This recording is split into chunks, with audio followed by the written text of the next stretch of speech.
Week 10 QBs, tiers, and rankings. Starting with the nailed-on studs you do not even need to think about. At the top, Josh Allen, Lamar Jackson, Drake May, and Justin Herbert. Tom, let's start with Lamar Jackson. Obviously, been phenomenal when he's been on the field this year, but against a tough Minnesota defense, and Brian Flores has had his way with Lamar Jackson previously. Any concern about the fantasy superstar? Yeah, I mean, you go back a few years ago and Lamar had one of the most miserable nights of his career in Miami when Brian Flores was just sending blitz after blitz after blitz against Lamar.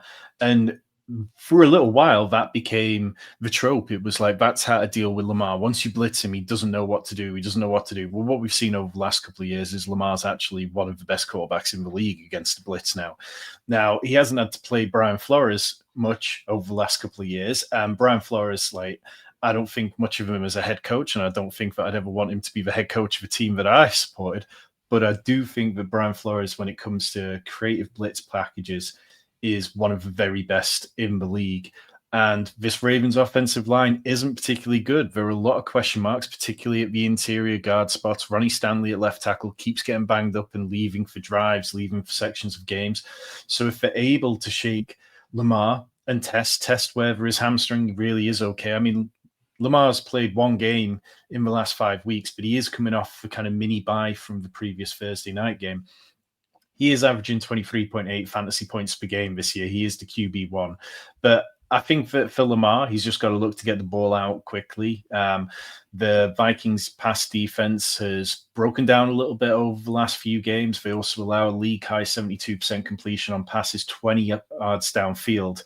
Nobody else is over 61%. So I'm expecting a good game from Lamar passing the ball at very least. And I expect that he's really going to feast on those and kind of like trying to just get the ball out quite quickly to negate the blitz.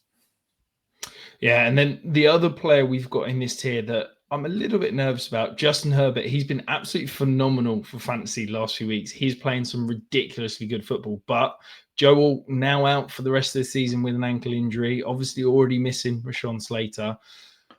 Can we continue to expect Justin Herbert to continue to produce despite these offensive line injuries? For me, he's probably the toughest quarterback I've ranked this week. Yeah, it's tricky, and I wouldn't blame anyone if they thought they deserved to be in the tier below this, because the offensive line issues are big, and trading for Trevor Penning is definitely not the kind of thing that would fix anyone's season. But they're going up against the Steelers, who haven't been particularly good this year. They rank 19th against the pass. They've allowed the third most fantasy points to the quarterback position. And Herbert, as you say, has been phenomenal. Over the last 3 games, 29 points, 26 points, 28 points. We've seen him rushing more. I believe he leads the league in rushing yards and at the quarterback position. Yeah. And the Steelers, they'll have third highest QBR on past 20-plus yards downfield. They've been weak against numerous teams.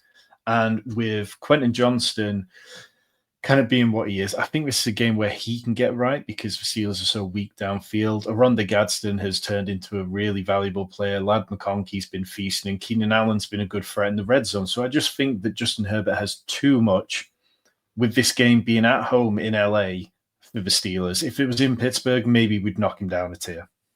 Yeah, I do wonder if we're just going to see Justin Herbert just a ridiculously quick time to throw. And the only good part of this Steelers defense is the front four. And if you can kind of negate them and take them out of the game and just get the ball out of hands quickly, I do wonder if Justin Herbert still could have a monster day and, hopefully a good day for fantasy. In our A tier, though, we do have Jalen Hurts, Bo Nix, Jaxson Dart, and Baker Mayfield. Tom, there was a very detailed conversation in our Discord this week about Jaxson Dart being a top 10 Dynasty quarterback. We don't need to worry about the longevity here. For week in, week out, he's just producing at a ridiculous level at the moment. Do you think that it can maintain? Do you think he can stay healthy with how he's rushing at the moment? So since he got the starting quarterback job in week 4, how many weeks do you think he's scored below 18 points? Maybe 1. I mean, he's with how much he's rushing. It's such a solid floor, isn't it? He hasn't been below it at all. He's at 19.8, 18.6, 23.6, 29.4, 19.4, and 27.2. I had a really good conversation with one of our viewers of the quarterback video last week who was asking about the fact that we had Dart ranked ahead of Matthew Stafford. And Matthew Stafford, who we'll get to very soon, like in his own right, is playing to an incredible level. But Dart, the rushing floor is so good, and he's doing so much more with the passing game than we necessarily expected. Yes, it's not like this extravagant scheme, but the scheme that's in front of him, he's using incredibly well, whilst missing Malik Neighbors to go out and put on good performances. And now he goes up against the Chicago defense, who just frankly, they're miserable. We saw it last week. Yes, they came away with the win against the Bengals, but they were certainly lucky to do so. They ranked 22nd in pass defense, EPA allowed. Their cornerback position is incredibly banged up. They've allowed the fourth most fantasy points to opposing quarterbacks. And I just don't see how Jaxson Dart doesn't have another big day here. Yeah, absolutely. He's been playing so well that like you've got to hold your nose. Maybe, don't look at it too much, but he's just putting fantasy points up and you got to roll with it.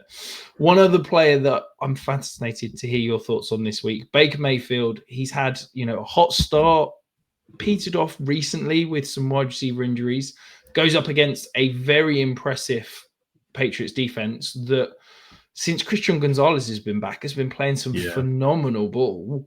Obviously, we've potentially got the injury issue still looming with Christian Gonzalez. Do you have any concerns with Baker Mayfield this week against that good Patriots defense?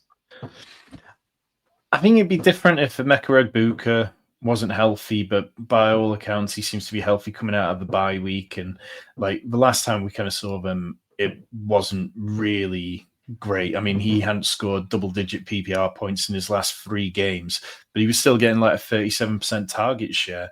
So the team are feeding him. They know that they need to go to him. And I think you can move Egbuka around enough to make a difference. It's a real shame that we're not getting Chris Godwin out there. Like Chris Godwin currently looks like one of the worst picks in fantasy football. But Baker has shown that he's ready to be aggressive. He's ready to make things happen however he needs to. And at a certain point, you've kind of got to trust it because, like, Baker's been dealing with these injuries all season. And yes, his last 2 fantasy performances of 12 points and 5 points weren't what we're after. But coming out of a bye week, I'd like to think that they've come up with something that's going to give him a shot. Yeah, and before we move into our B tier, if you are finding this for the first time, you've made it 8 minutes into this video. We are closing in on 5,000 subscribers. Hit that little button down below. Come and join the sanctuary. You will not regret it. The B tier, we have got Caleb Williams, Jared Goff, Daniel Jones, Matthew Stafford. Now, I'm going to start with Caleb Williams. He put up a ridiculous stat line last week, but that was the Bengals defense. He does have a much tougher defense this week with the Giants, who have got one of the best front fours in all of football. Do you have any confidence that Caleb Williams can produce, or is there some trepidation about starting him perhaps in 1 QB leagues? Yeah, it's a little difficult at times with Caleb. Like, he bounces back and forth so often, but at home, the splits have been slightly more favorable to him, so I'll give him a little bit of a boost because of that. I think that going up against this Giants team, as you mentioned, yes, they have a really good front 4, but their back end of their defense isn't particularly good. Another team who are quite banged up at secondary. They've allowed the 10th most fantasy points to the quarterback position. They rank 21st in EPA pass defense, so it's not like it's a strong team. And you look at the over-under for this game, sitting at 48, that tells you that there's going to be plenty of offense in this one. And I think that the way that Caleb wants to win is going to work fine. I think we see a bounce back from Odunze as well. Yeah, it does feel like that could perhaps be a slight squeaky wheel narrative this week. One other player that's got a very tantalizing matchup is Jared Goff against a Washington defense looking like it's not going to have Marcus Lattimore as well. Is he someone that, despite, not the best performance last week and hasn't really uprooted any trees so far this year, do you have much confidence in him this week? Yeah, and mainly because of matchup. Like you say, Marshall Lattimore out for the season with the torn ACL, which just on this week with the trade deadline behind us now, like that looks like an absolute stinker of a trade for Washington last year. It hasn't paid off at any point. And this game, 49.5 over under, the Lions favored by 9. And you look at where Washington stacks up on defense. They've allowed the 6th most fantasy points to the quarterback position, the 7th most wide receivers, the 7th most of tight ends. They rank 29th in pass defense. They've allowed the 2nd highest yards per attempt against plays with motion. We know the Lions love to use motion. They've also allowed the highest yards per attempt on first read targets. We know Goff is going to go with his first read often. They've also allowed a league high 77% completion on slot targets. They've also allowed the 2nd highest QB rating on passes 20 plus yards downfield. It feels like Jared Goff can do whatever he wants here to get home. And the one area where Washington have been reasonable against is the running back position. They've given up the 17th most points there. So it's like it all kind of stacks up as maybe more of a passing game this week. Yeah. And then one other player that we talk about it being pass heavy, the Rams in the red zone, ridiculous, shall we say. Matthew Stafford has thrown for 21 touchdowns this year. Last year, he played in 16 games and only threw for 20. Do you think that this can continue with Pepper and Devontae Adams in and around the goal line and just putting up ridiculous touchdown numbers? Yeah, I do. I think that Stafford looks excellent. I think this is definitely the best we've seen him since the Super Bowl run. And the 49ers, who they play this week, a pass funnel. They have the biggest pass funnel in the league. They rank 6th against the run, 25th against the pass. So if we're going to look at this from a pure numbers perspective, it wouldn't be surprising to see Stafford go out there and continue to light things up passing. Obviously, we're waiting to hear whether Puka's going to be okay for this week and how much of a game will Puka play before he gets banged up and has to leave seems to be a reoccurring theme. But over Matthew Stafford's last 5 games, he's thrown for 4 touchdowns, 5 touchdowns, 1, 3, and 3. And he's been over 300 yards. He's been over 280 yards in 3 of those 5 games. Like, he has been in absolute scintillating form. And even though these divisional games between the Niners and the Rams get a little funky at times, I still have enough faith where if you need to start Matthew Stafford in 1 QB leagues, I think that's fine. Yeah, and look, the Rams need these. The NFC West is turning into quite a battle for that top spot, and they need to be winning every single week. And the Rams' best thing to try and get that W is going to let Matthew Stafford drop back and throw as much as he can. Moving into our C tier, we do have Sam Darnold, Jordan Love, Justin Fields. Starting with Sam Darnold, obviously the big trade, the wide receiver trade in Rashid Shaheed added. Do you think that adds any potential to Sam Darnold for fantasy, given he's now got another competent receiver in tow? Well, Adam Levitan was making this great point on Establish the Run. I think it was yesterday or the day before, but he was talking about, it was yesterday, how Sam Darnold is one of the best downfield passers in the league right now in virtually every stat. And his completion, despite the fact that he's got one of the higher ADOTs in the league, is right up there at the top. Like, it's so difficult to be that accurate when you're pushing the ball downfield. But Darnold's doing it, and adding Shaheed to the mix feels like it's only going to help him. Going up against the Cardinals is a bit of a tricky one. Again, it's another divisional one. Their pass defense is middle of the table. They rank 16th. They haven't given up huge days to quarterbacks. Again, kind of middle of the table. But according to Next Gen Stats, Sam Darnold now owns 2 of the top 3 games this season by EPA per dropback. He's also got 3 of the top 6. Like, he is playing to an absurd level. And with JSN ascending to the pure God status, I just don't want to fade him. Yeah, just to add some more context to that. So Sam Darnold has attempted 28 passes of 20 yards or more downfield. He's completed 20 of those for 686 yards, 4 touchdowns. Per PFF, 15 of those 28 have been graded as big time throws, and he's got a perfect PFF grade of 99.9. So absolutely mind-blowingly good at pushing the ball downfield. And let's not forget Rashid Shaheed. It's not like he's coming in and having to learn the whole offense again. Yep. He was with Clint Kubiak last year. Rashid Shaheed posted 4 weeks out of the first 5 of over 15 fantasy points. So, yeah, really excited about what it could do for Sam Darnold, and certainly adds another level, shall we say. One other guy, we're not 100% sure if he's going to start or not. The Jets haven't really said anything, but I think I'd be surprised after last week if he didn't start, is Justin Fields. Did you know, Tom, he is the only quarterback in the league that has had over 100 pass attempts and yet to throw an interception? I do remember seeing that stat, and it is a little wild. And let's go back to last year as well, because last year he threw what at the time for the Steelers a career low in interception rate. Like, he has been taking care of the ball better.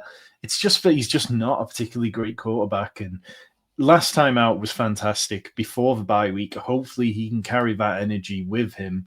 But JJ Zacharison made this point, like, Justin Fields has scored more than 20 standard fantasy points or fewer than 5 in every single game this year. There is nothing in between. So you know what you're signing up to when you start Justin Fields.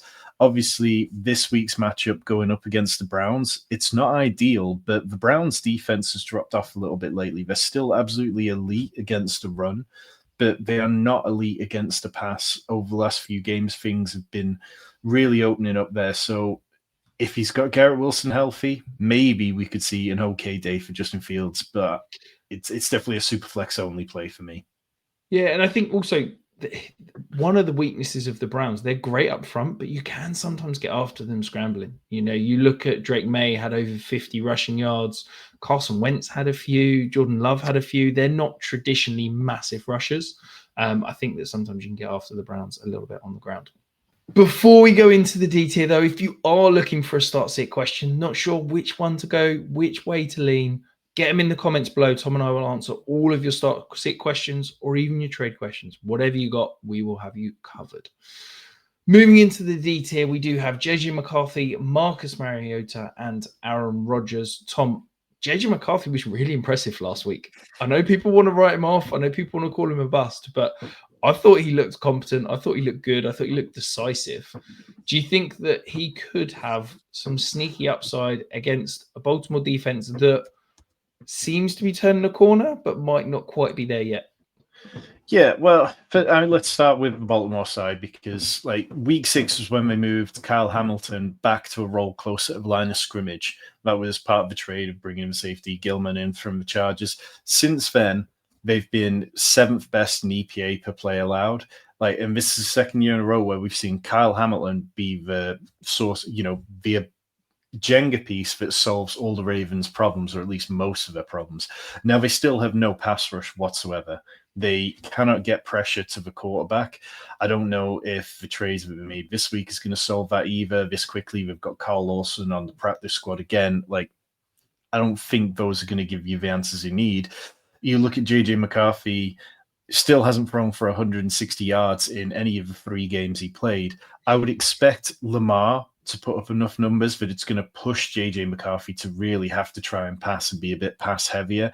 Regardless of whether Ravens defense has improved, I think that we're going to see an okay game. And it was definitely encouraging to see him use his legs and run that touchdown in. I mean, he did finish with 9 attempts for 12 yards, which isn't amazing. But if we see a little bit more of that, then yeah, he should be fine. And look, the weapons are just too good to fade him too far. Yeah, absolutely. It's you can sneeze and throw touchdowns in Minnesota sometimes. In our E tier, we do have Tua, we have got Jacoby Brissett, Bryce Young, Trevor Lawrence, Michael Penix, and then the 49ers quarterback. At the moment, we've kind of penciled in Mac Jones. Tom, does it make a big difference to you whether it's Mac Jones or Brock Purdy under center, whether you're starting one more likely than the other? Not really, because, I mean, Brock Purdy's been out for such a long time now that if he does come back, like, we're not getting these kind of reports, okay, Purdy's definitely going to be practicing this week. We feel good about Purdy this week. Every week, it's just kind of hazy around that situation. The last time we saw him was 6 weeks ago in week 4. And that was, the only time he's played apart from week 1. The games we've gotten out of him, 18.8 and 20.7 fantasy points, are absolutely fine. But coming into this, a divisional matchup, it kind of feels a little bit more like I'd have a little bit of trepidation, just to a level where it brings him down to the same kind of level as Mac Jones. And Mac Jones has been fine, but it definitely looks like a different offense at the same time. The Rams, they've got the second best pass defense in the EPA. We know they bring pressure. So I wouldn't be excited about starting Brock Purdy. But Mac Jones, I mean, if you start Mac Jones, you're in a pretty bleak way, probably talking super flex. So you kind of have to roll the dice and go with what you've got. Yeah, there's certainly a couple of performances, a couple of lineups that I'm having to start whoever it is that's active, just because it's with bye weeks and things like that. It's that kind of situation. One other, I guess, the big news this week is Jacoby Brissett is going to keep the starting spot for a few more weeks. Kyler Murray on IR, maybe never plays again for the Cardinals. Jacoby Brissett has been phenomenal for the Cardinals this year. 20.7, 19.8, 24.8 fantasy points in the 3 games he has started. Do you think that we can be comfortable with Jacoby Brissett as a QB2 in Superflex formats? Yeah, this offense just looks much more like a functional offense. You know, the fact that Marvin Harrison had a career high 3 targets on the first drive last week and had a career high, was it 7 targets was the most that he's ever had in a game? It's just absurd. Like, you know, to have a player that was drafted that highly and for Kylan not to be able to get him the ball more often, it does really make a difference to see a player going out and just delivering on what it should look like. Now, Jacoby Brissett was heavily reliant on play action last week. He completed 10 of 16 play action passes, 141 yards and a touchdown. The Seahawks are excellent against play action. They have allowed the second lowest QBR to play action this year. They've only allowed 1 touchdown. They've allowed the 3rd lowest yards per attempt on play action. So it might not be the best week for him, but in general, I'm just so much higher on Marvin Harrison than I was before. And Trey McBride's catching touchdowns. Like, this is a good time. Yeah, absolutely. And then in our final tier, we have got Geno Smith, Tyler Shuck, Dylan Gabriel, and Davis Mills. Tom, Tyler Shuck debut last week. I thought he looked pretty average. Not expecting anything. And he's now lost his most targeted receiver last week in Rashid Shaheed. Any hope, or would you rather be starting a position player over Tyler Shuck in one of those Superflex spots? I mean, yeah, he's going on the road again, so this will be his second start and his second road game, which isn't much fun for a new quarterback. The Panthers' pass defense, they're not elite, but they've been very good at not allowing big fantasy days to opposing quarterbacks. So I think I would, if you can find a receiver who's projected for 12 points instead, or a running back who could see 15 touches or so, I think I'd rather start them in a super flex instead. Yeah, absolutely. Well, that is it. Very simple on your way out. Hit the like, hit the subscribe, hit that hype button. Let's get some hype going in here. And of course, check out these other videos we've released this week.